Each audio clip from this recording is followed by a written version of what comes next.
3 दशकों के बाद ओपन घोषित हुई सांबा सीट। इस बार कई निर्दलीय उम्मीदवार आजमाएंगे भाग्य। लंबा राजनीतिक करियर रखने वालों के लिए सुनहरा अवसर। जम्मू कश्मीर में पहले चरण के चुनाव की तैयारियां पूरी। पहले चरण में 219 उम्मीदवारों के भाग्य का होगा फैसला। 24 विधानसभा सीटों से 25 उम्मीदवारों ने वापस लिए नामांकन। डोडा जिले में 41 में से अब 27 उम्मीदवार चुनावी मैदान में।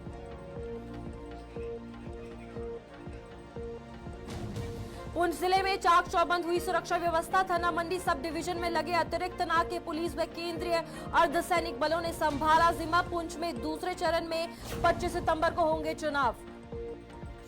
डोडा के बात की जाए तो आधुनिक दौर में भी सड़क सुविधा से वंचित लोग। कंडासू गांव में 3 किलोमीटर सड़क को तरसे लोग। गांव के एकमात्र कच्चे रास्ते पर निर्भर हजारों की आबादी। मरीजों को अस्पताल तक पहुंचाने में नाकों चने चबाने पड़ रहे हैं। नमस्कार, जम्मू कश्मीर के इस बुलेटिन में आप सभी का स्वागत है। मैं हूं आपके साथ रूपाली शर्मा। तो विधानसभा चुनावों को लेकर सबसे पहले सांबा की बात करते हैं, जहां सांबा में तीसरे चरण में होने जा रहे विधानसभा चुनावों के लिए तैयारियां जोरों पर है। खास बात यह है कि सांबा विधानसभा सीट 3 दशकों एससी वर्ग के लिए आरक्षित थी और परिसीमन के बाद इसे ओपन सीट घोषित कर दिया गया है। सांबा सीट पर भाजपा और कांग्रेस के बीच कड़ी टक्कर से इनकार तो नहीं किया जा सकता, लेकिन इस बार कई निर्दलीय उम्मीदवार भी चुनावों में अपना भाग्य आजमाने जा रहे हैं। खासतौर पर लंबा राजनीतिक करियर रखने वालों के लिए एक सुनहरा अवसर साबित होने जा रहा है। सांबा में अगर बात की जाए तो तीसरे चरण में चुनाव होंगे, जहां पर अब निर्दलीय लोगों की अगर बात की जाए, जो निर्दलीय उम्मीदवार है वो अपना भाग्य आजमाएंगे। कांग्रेस और भाजपा की बात छोड़ते हुए अब इंडिपेंडेंट कैंडिडेट्स की अगर बात की जाए तो उनके लिए ये एक सुनहरा अवसर है, जो लंबे समय से राजनीति में है, लेकिन अब अपना करियर दोबारा से बनाने के लिए इन विधानसभा चुनावों में उन्हें जो है ये सुनहरा अवसर मिला है। अब देखना है कि चुनावों में किस तरीके से ये निर्दलीय उम्मीदवार अपनी ताकत जो है वो झोंकते हैं। चलिए इसी पे अधिक जानकारी लेंगे। हमारे साथ ऋषि खजूरिया जुड़ चुके हैं। ऋषि, बताइएगा कि क्या कुछ जानकारी है, क्योंकि बहुत समय बाद ये सीट जो है ओपन कर दी गई है और अब काफी इंडिपेंडेंट कैंडिडेट्स भी इस सीट के लिए आ रहे हैं, तो क्या कुछ लगता है कैसा मुकाबला इस बार रहने वाला है? देखिए, विधानसभा क्षेत्र सांबा की बात करें तो यहाँ पर इस बार विधानसभा चुनाव में काफी ज्यादा नई चीजें जो वो देखने को मिलेंगी। मैं आपको बताते चलूं कि सांबा विधानसभा क्षेत्र जो कि 3 दशकों के बाद ये सीट ओपन हुई है। इससे पहले ये सीट, ये कॉन्स्टिट्यूंसी रिजर्व थी और यहाँ पर जो एससी समुदाय के लोग थे वो यहाँ पर कॉन्टेस्ट करते थे, उनको एक मौका था। लेकिन अब जिस तरह से परिसीमन हुआ, परिसीमन होने के बाद सांबा की विधानसभा सीट जो है ये ओपन कर दी गई है। और वैसे भी मैंने आपको ये भी अपडेट किया था कि 3 अब विधानसभा क्षेत्र है सांबा जिला के, सांबा, रामगढ़ और विजयपुर। विजयपुर भी ओपन है, सांबा ओपन है, रामगढ़ जो नई कॉन्स्टिट्यूंसी है इसे रिजर्व किया गया है। लेकिन सांबा विधानसभा क्षेत्र में इस बार नया ये देखने को मिलेगा कि यहाँ पर इंडिपेंडेंट कैंडिडेट जो है वो काफी तादाद में यहाँ से कॉन्टेस्ट करेंगे, क्योंकि एक लंबा पॉलिटिकल कैरियर रखने वाले वो लोग जो ओपन कैटेगरी में फॉल करते हैं, तो उनको भी अब 3 दशकों के बाद मौका मिलेगा कि वो चुनाव में कॉन्टेस्ट करेंगे, जिसमें भाजपा और कांग्रेस का मुकाबला तो रहने वाला है। लेकिन इसमें इंडिपेंडेंट कैंडिडेट जो है वो काफी ज्यादा देखने को मिल सकते हैं। खासतौर पर युवा चेहरों की बात करें तो युवा चेहरे इस बार हमें सांबा विधानसभा क्षेत्र में देखने को मिलेंगे।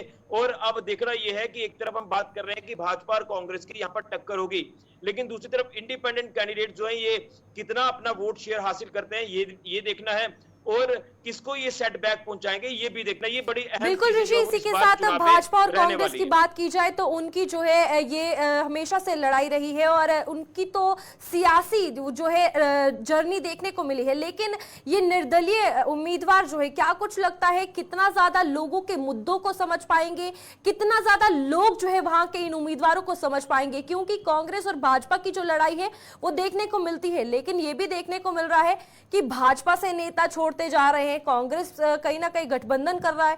तो क्या कुछ सिनेरियो रहने वाला है सांबा में? देखिए, अहम सवाल आपने पूछा है। मैं आपको बताते चलूं कि जिस तरह से भाजपा में लगातार लड़ाई है कि जो सीनियर नेता है उनको टिकट मिलनी चाहिए थे, बाहरी नेताओं को टिकट दिया गया है। उसके चलते सांबा के लोगों का ये भी ओपिनियन सामने आया है कि जो लोकल नुमाइंदा होगा हम उसके साथ जाएंगे। लोकल नुमाइंदा जो है वो अपने लोकल इश्यूज को समझता है और वो लगातार लोगों के हितों को भी ध्यान में रखेगा। और उसमें हमने ये भी देखा कि पार्टी बेस वो बात नहीं करेंगे, वो सिर्फ और सिर्फ लोकल इश्यूज को लेकर वो आगे चलेंगे। हमने इसमें कुछ ऐसे चेहरे देखे हैं जो लगातार आज से नहीं बल्कि पहले से ही जमीनी सतह पर जाकर लोगों के असल मुद्दों को सुनते हैं, उसको एड्रेस कराने की कोशिश करते हैं, प्रशासनिक अधिकारियों तक वो बात रखने की कोशिश करते हैं।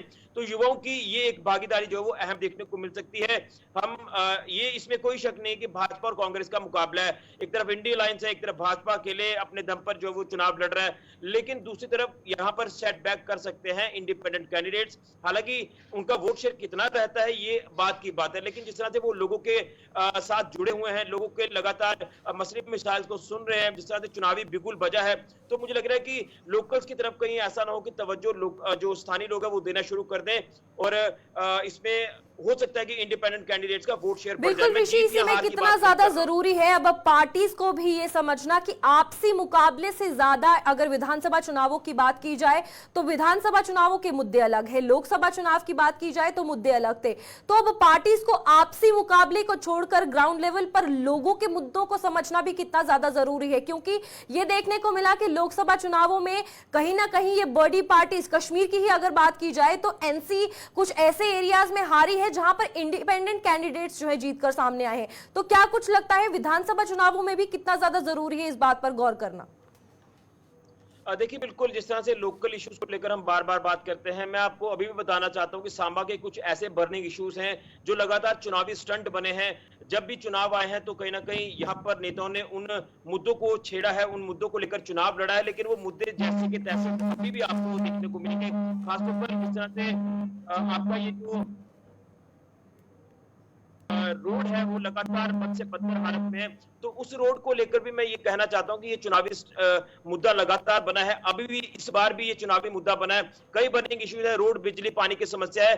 तो ये एमपी चुनाव में और विधानसभा चुनाव में जमीन आसमान का फर्क है कि लोकल इश्यूज के ऊपर विधानसभा चुनाव में बात होती है। और वैसे भी इंटरेस्टिंग चुनाव इसलिए रहने वाला है, 10 साल के बाद ये विधानसभा चुनाव हो रहे हैं। धारा 370 और आर्टिकल 35 को हटाने के बाद ये पहली बार चुनाव हो रहा है। जेके यूटी है, यानी यूटी में इस बार ये चुनाव हो रहे हैं, तो कई अहम चीजें देखने को मिलेंगी और सांबा विधानसभा क्षेत्र जो है इस बार काफी ज्यादा सुर्खियों में रहने वाला है। बिल्कुल ऋषि, इसी के साथ उम्मीदवारों की अगर बात की जाए तो ये भी कहा गया है कि इस बार चुनावों में युवाओं को जो है ज्यादा प्रोत्साहित किया जाएगा उम्मीदवार के तौर पर खड़े होने के लिए। तो क्या कुछ लगता है जहां पर युवा जो है कहीं ना कहीं इस वक्त काफी सारी दिक्कतों से जूझ रहा है, चाहे वो रोजगार की बात हो या फिर अन्य मुद्दे, चाहे वो शिक्षा को लेकर हो, क्या कुछ लगता है कोई उम्मीदवार जब ये खड़ा होगा, युवा उम्मीदवार, तो कितना ज्यादा समर्थन मिलेगा या किस स्ट्रैटेजी और एजेंडे से उसकी पार्टी काम करेगी?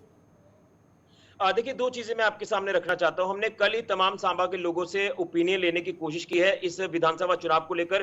तो इसमें मैं एक चीज क्लियर कर देना चाहता हूं कि जो इंडिपेंडेंट कैंडिडेट्स सामने आ रहे हैं, जिनके मैं अभी नाम तो क्लियर नहीं करूंगा जब तक नॉमिनेशन वो फाइल नहीं करते, उसमें सारे के सारे यंग चेहरे हैं। उसमें अगर बात करें मेल कैंडिडेट्स की या फीमेल कैंडिडेट्स की, सारे के सारे ये यंग चेहरे हैं और लोगों के खासतौर पर युवाओं के मुद्दों को ये समझते हैं, युवाओं की ये बात करते नजर आते हैं। और दूसरी तरफ अगर वोटर्स की बात करें तो मैंने वोटर्स से लगातार कल बात करने की कोशिश की। उनका भी ये कहना है कि युवाओं की प्राथमिकताएं ये होनी चाहिए, युवाओं के मुद्दे ये हैं कि अनएम्प्लॉयमेंट को खत्म किया जाए और एम्प्लॉयमेंट के साधन दिए जाएं। हालांकि कुछ युवा ऐसे हैं जो अपने पारिवारिक कारोबार को आगे बढ़ा रहे हैं, उनके पास कोई जॉब अपॉर्चुनिटी नहीं थी लेकिन वो अपने बिजनेस को आगे बढ़ा रहे हैं, अपना घर का सिस्टम चला रहे हैं। लेकिन कई ऐसे युवा हैं जो आप कह सकते हैं कि आर्थिक तौर पर आप कमजोर कह सकते हैं, उनके पास कोई इतने ज्यादा प्रावधान नहीं है, उनके पास कोई रिसोर्सेज नहीं है, तो उनको लेकर बात करने की जरूरत है। युवा पढ़े लिखे हैं और कहीं ना कहीं आज भी बेरोजगारी का सामना कर रहे हैं। सांबा में इतना बड़ा इंडस्ट्रियल ग्रोथ सेंटर है, यहाँ पर लोकल युवाओं को यहाँ पर जो जॉब शेयर देने की बात है वो की जाए। इस तरह के कैंडिडेट से उम्मीदें जो वो ये तमाम वोटर्स लगा रहे हैं और एक तरफ युवा जो है वो इन युवाओं को लेकर लड़ाई भी कर रहे हैं। इसी के साथ युवा की बात हो गई, सियासी दलों की बात हो गई, आवाम की बात करते हैं कि आवाम के क्या कुछ मुद्दे हैं, क्योंकि लोकल मुद्दे अलग है और ये जो है समझना लोगों को बहुत ज्यादा जरूरी है जो उम्मीदवार के तौर पर खड़े हो रहे हैं, ना ही सिर्फ युवाओं के मुद्दे बल्कि बुजुर्गों के भी अगर बात की जाए या फिर मिडिल क्लास फैमिलीज की भी बात की जाए, तो क्या कुछ मुद्दे आप ग्राउंड लेवल पर काम कर रहे हैं, लोगों के सबसे ज्यादा हाईलाइट हो रहे हैं? देखिए, इसमें अहम तो रोड, बिजली, पानी की समस्या तो लगातार हर किसी ने ये समस्या रखी है कि जो भी कैंडिडेट आएगा वो इन समस्याओं का हल जो वो जरूर करेगा। वहीं अगर बात करें एम्प्लॉयमेंट को लेकर जो हमने बात की है, या फिर यहाँ इंडस्ट्रीज की अगर बात करें, तो यहाँ पर सांबा में ऐसा एक सिनेरियो बनता जा रहा है कि सांबा के कई ऐसे इलाके हैं यहाँ पर रोड कनेक्टिविटी शून्य पर आ चुकी है। तो महिलाओं की बात करें, बुजुर्गों की बात करें, हर व्यक्ति ये कह रहा है कि सांबा की एक अलग पहचान होनी चाहिए, सांबा का सौंदर्यीकरण होना चाहिए। देखिए, वो ये कहते नजर आए कि प्रशासनिक अधिकारियों तक उनकी अप्रोच जो वो नहीं बन पाती है, इसलिए लगातार लोगों ने ये डिमांड रखी थी कि जल्द से जल्द चुनाव यहाँ पर होने चाहिए। अब चुनावों का बिल्कुल वजह है, आप ये कह सकते हैं कि जो लोकल उनके चुने हुए नुमाइंदे होंगे वो डायरेक्टली जो वो अपने लोगों के साथ जुड़ेंगे। चलिए ऋषि, बहुत बहुत धन्यवाद आपका जानकारी देने के लिए। इसी के साथ सांबा की अगर बात की जाए तो अब निर्दलीय उम्मीदवार जितने हैं वो भी इस होड़ में लगे हैं और उम्मीदवार कुछ चेहरों का जो है वो जल्द ही सामने आएंगे और कई मुद्दे हैं सांबा के लोगों की अगर बात की जाए तो अब पार्टियों को भी ये समझना होगा कि मुकाबला जो है आपसी छोड़कर लोगों के मुद्दे पर भी ध्यान दिया जाए। इसी के साथ अगली खबर पर बढ़ते हैं, जहां जम्मू कश्मीर में 18 सितंबर को पहले चरण के चुनाव जो है वो होने जा रहे हैं और विधानसभा चुनावों में 219 उम्मीदवारों के भाग्य का फैसला होने जा रहा है। आपको बता दें 24 विधानसभा सीटों के लिए 244 उम्मीदवारों ने नामांकन भरे थे, जिनमें से 25 उम्मीदवारों ने नामांकन वापस ले लिए हैं। बात करें अगर डोडा जिले की तो यहां 41 उम्मीदवारों ने नामांकन भरे थे, जिनमें से कुछ ने अपने नामांकन वापस ले लिए, जबकि कुछ उम्मीदवारों के नामांकन अवैध घोषित होने से अब 27 उम्मीदवार ही चुनावी मैदान में रह गए हैं। डोडा की अगर बात की जाए तो पहले चरण में यानी कि 18 सितंबर को चुनाव होने जा रहे हैं। इसी में आपको बता दें कि तैयारियां जो है डोडा में पूरी कर ली गई है और पहले चरण में 219 उम्मीदवारों का फैसला जो है, उनके भाग्य का फैसला इस विधानसभा चुनावों का होने वाला है। चलिए इसी पर अधिक जानकारी लेंगे, हमारे साथ डोडा से विकास जुड़ चुके हैं। विकास, बताइएगा कि क्या कुछ अपडेट निकलकर सामने आ रहा है, क्योंकि 219 उम्मीदवारों का भाग्य का फैसला होगा 18 सितंबर को डोडा में पहले चरण में चुनाव होने जा रहे हैं। देखिए, डोडा में 3 कांचुंचा है और ये तीनों जो है डोडा, वेस्ट, ईस्ट और भद्रवा, और ऐसे में 41 लोगों ने जो है नॉमिनेशन फिल किया था, अपना फॉर्म भरा था और इसमें से कई लोगों ने जो है अपना विड्रॉल कर दिया और कई लोग जो है किसी दूसरी पार्टी के फेवर में किया है और कुछ लोगों का रिजेक्ट भी हुआ है। ऐसे में जो चाहे फिर पार्टी से चुने हुए नेताओं को जिनको टिकट मिला था वो तो उनका तो ठीक है, लेकिन कई लोगों ने अपना इंडिपेंडेंट नॉमिनेशन फॉर्म भरा था और ऐसे में उन्होंने कहीं ने अपना विड्रॉल किया है। कहीं ना कहीं एक सपोर्ट जो है दूसरे इंडियन अलायंस के जो कैंडिडेट है उनके फेवर में भी किया है। बिल्कुल विकास, इसी के साथ डोडा में पहले चरण में चुनाव है, किस तरीके की तैयारियां जो है प्रशासन ने भी कर ली है और अवाम का क्या कुछ कहना है कि किस तरीके से वहां का सिनेरियो देखा जा रहा है, क्या कुछ लगता है कहां रुझान जाएगा? देखिए, एडमिनिस्ट्रेशन ने पूरी तैयारियां कर दी है और एक तरफ से आतंकवादियों के साथ भी निपटना है, क्योंकि लगातार यहाँ पर हमले हुए थे। उसके बाद जितने भी सरकारी स्कूल है या जहाँ पर भी पोलिंग बूथ बने हुए हैं यानी पोलिंग स्टेशन है, वहाँ के लिए फोर्स को भेज दिया गया है और फोर्स उन तमाम जगहों पर पहुंच गई है और ऐसे में हाई अलर्ट पर तमाम जगहों पर रखा गया है, क्योंकि साफ सुथरा इलेक्शन करवाना है। और बाकी सारी पार्टियां जो है लगातार ग्राउंड पर भी उतर रही है और लोगों के बीच में पहुंचने का प्रयास भी कर रहे हैं कि ताकि वोट किस तरह से लिया जाए और किन बातों से और किस मुद्दों पर लोग जो है खड़े उतरेंगे भी और किस तरह का वोट जो है अब आने वाले समय में वो देने वाले भी है। बिल्कुल विकास, इसी के साथ जम्मू कश्मीर में भाजपा की अगर बात की जाए तो काफी ज्यादा चुनौतियां देखने को मिल रही हैं। कई बड़े नेता जो है पार्टी का दामन छोड़ रहे हैं और बयानबाजी भी जो विपक्षी पार्टियां हैं उनका देखने को मिल रहा है। तो डोडा में किस तरीके से चुनौतियां जो है भाजपा के लिए सामने आ रही हैं और बाकी पार्टीज जो है किस तरीके से रिएक्शन जो है विधानसभा चुनावों को लेकर दे रही है? देखिए, भाजपा के लिए बहुत बड़ी चुनौती है, क्योंकि एक तरफ से तमाम पार्टियां चाहती हैं कि भाजपा को किस तरह से हराया जाए और इनका कोई भी कैंडिडेट जो है यहाँ से जीतना नहीं चाहिए, क्योंकि बाकी सारी पार्टियों का यही मकसद है। और तमाम जितने भी बयान सामने आ रहे हैं वो तमाम जो है भाजपा के खिलाफ आ रहे हैं। ऐसे में बहुत बड़ी चुनौती है, क्योंकि 3 कांस्टिट्यूंसियां हैं डोडा के अंदर और अलग अलग जगहों पर लड़ना है, भद्रवा, डोडा ईस्ट और डोडा ईस्ट में। और यहाँ पर डीलिमिटेशन के बाद ये नई कांस्टिट्यूंसी बनी है, कहीं न कहीं बहुत बड़ी चुनौती है, रहने वाली है। और लोगों के बीच तक पहुंचना है और किस तरह से लोगों को समझाना है, और अब देखने वाला समय ही बताएगा आने वाला इलेक्शन के टाइम पर। बिल्कुल विकास, इसी के साथ डोडा की अगर बात की जाए तो काफी ज्यादा वोटर्स की संख्या जो है वो दूर दराज इलाकों से आने वालों की है, जिनके वहां पर सुविधाएं जो है इतनी ज्यादा नहीं है कि वो पहुंच पाए पोलिंग बूथ पर। उनको लेकर क्या कुछ फैसिलिटीज प्रोवाइड की गई है, किस तरीके से वो रूरल एरिया में रहने वाले या दूर दराज एरिया में रहने वाले वोटर्स आएंगे, प्रशासन ने इसमें क्या कुछ कदम उठाए हैं? देखिए, एडमिनिस्ट्रेशन लगातार इलेक्शन के टाइम पर उन तमाम लोगों के पास पहुंचता है जो डिसेबिलिटी लोग हैं या फिर वो बुजुर्ग हो चुके हैं काफी, जो चल नहीं सकते, और उनको जो है घर में जाकर उनसे वोट लिया जा रहा है और वहां पर उनके घर के बाहर एक बोर्ड भी लगाया दिया जा रहा है। तो ऐसे कई मामले हैं डोडा के अंदर, और एडमिनिस्ट्रेशन लगातार उन तमाम लोगों के पास पहुंचने का प्रयास कर रहा है, ताकि जो हैंडीकेप्ड लोग हैं या फिर ज्यादा ओल्ड एज हो चुके हैं जो चल नहीं सकते, उन तक पहुंचने का प्रयास कर रहा है। और एडवांस में इन तमाम लोगों से वोट लिया जाता है, और उसके बाद 18 तारीख को जब वोटिंग होगी वो ये तमाम वोट जो है अलग से रखा जाता है, और जब इस वोटिंग का नतीजा निकलता है तो उस टाइम जो है इसको निकाला जाता है। चलिए विकास, बहुत बहुत धन्यवाद आपका जानकारी देने के लिए। इसी के साथ डोडा में अगर बात की जाए तो पहले चरण में चुनाव होने हैं, जिसको लेकर तैयारियां जो है पूरी कर ली गई हैं और 219 उम्मीदवारों ने अपना नामांकन जो है इस पहले चरण के लिए जम्मू कश्मीर में विधानसभा चुनावों के लिए भरा है।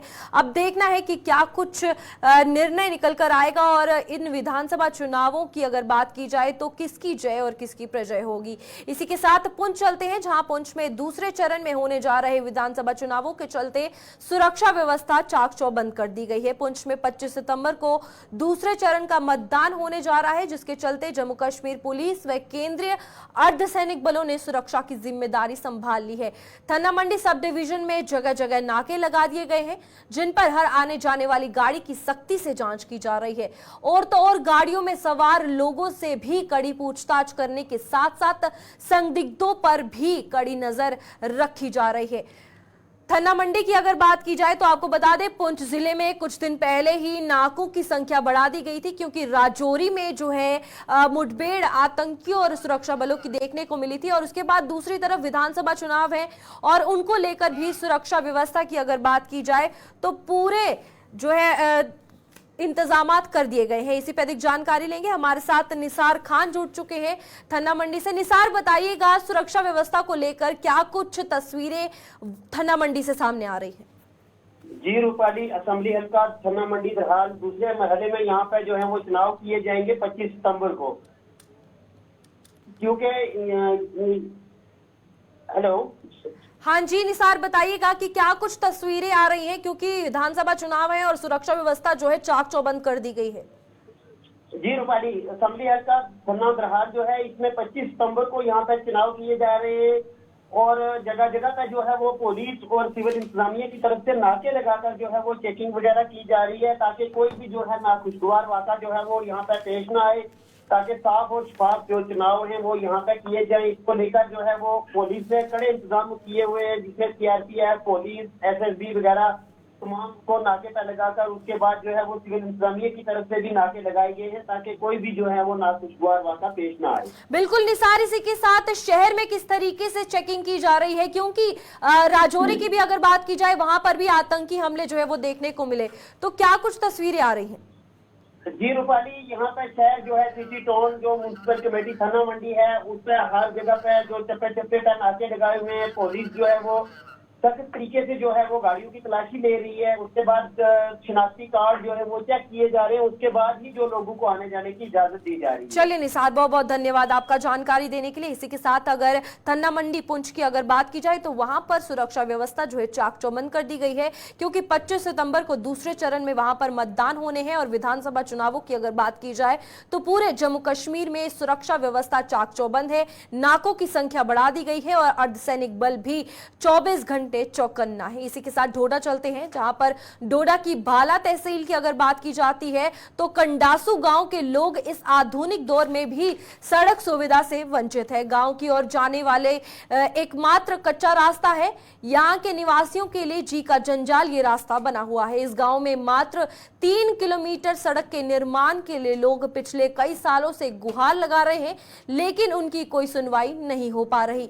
यही वजह है कि मरीजों को भी कंधों पर उठाकर मुख्य सड़क मार्ग तक पहुंचाना पड़ता है।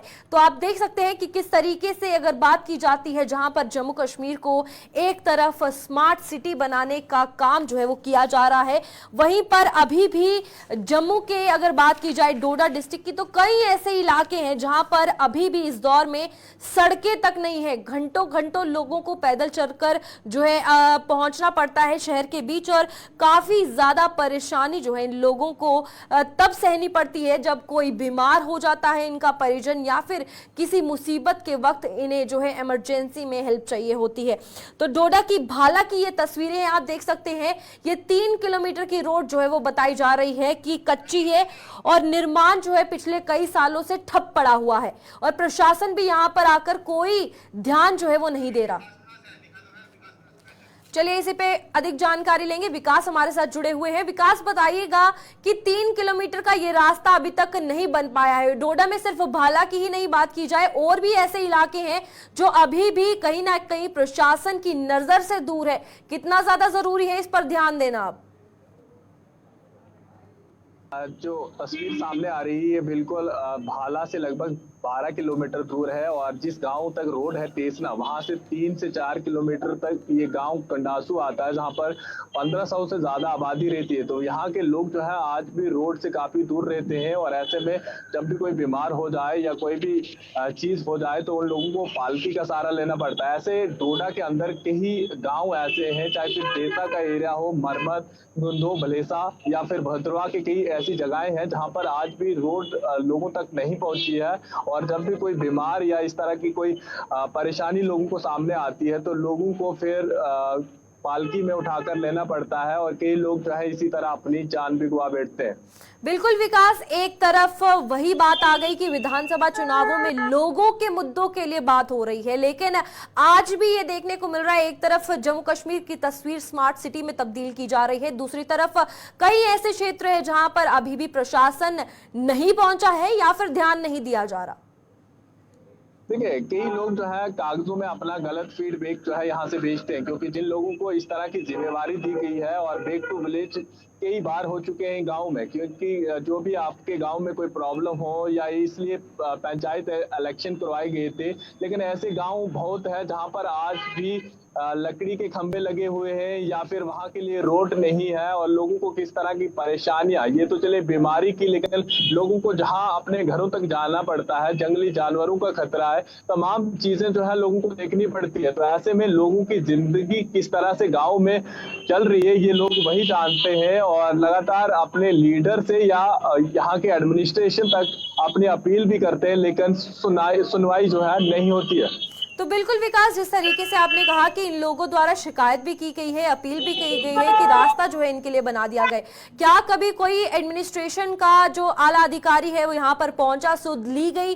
और अगर यहाँ पर पहुंचा है तो अभी तक यहाँ पर ऐसा कोई फैसला क्यों नहीं लिया गया कि इसको दोबारा से निर्माण किया जाए?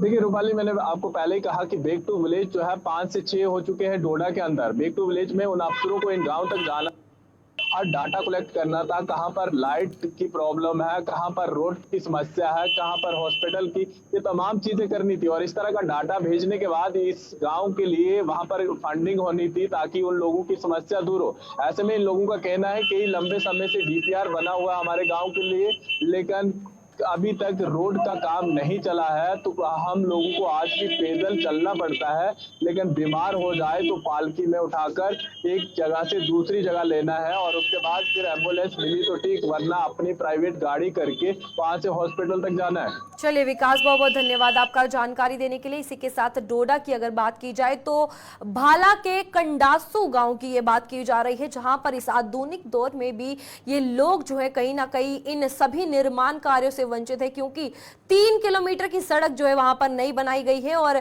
साफ तौर पर ये देख सकते हैं कि किस तरीके से जहां विधानसभा चुनावों में बड़े कार्यकर्ता नेता ये दावा करते हैं कि उनको हर एक सुख सुविधा जो है वो दी जाएगी लोगों को, तो सड़क की सुविधा ही फिलहाल अभी वहां पर नहीं पहुंची है।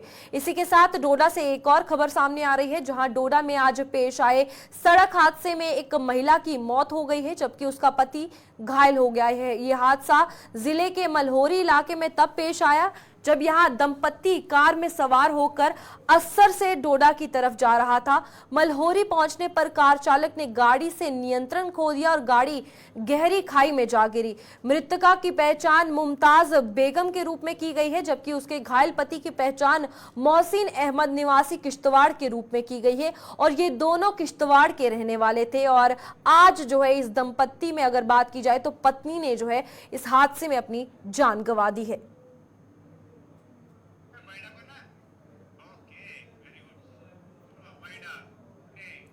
चलिए, जम्मू कश्मीर के इस बुलेटिन में इतना ही। खबरों का सिलसिला जारी रहेगा, आप जुड़े रहिए गुलिस्तान न्यूज के साथ।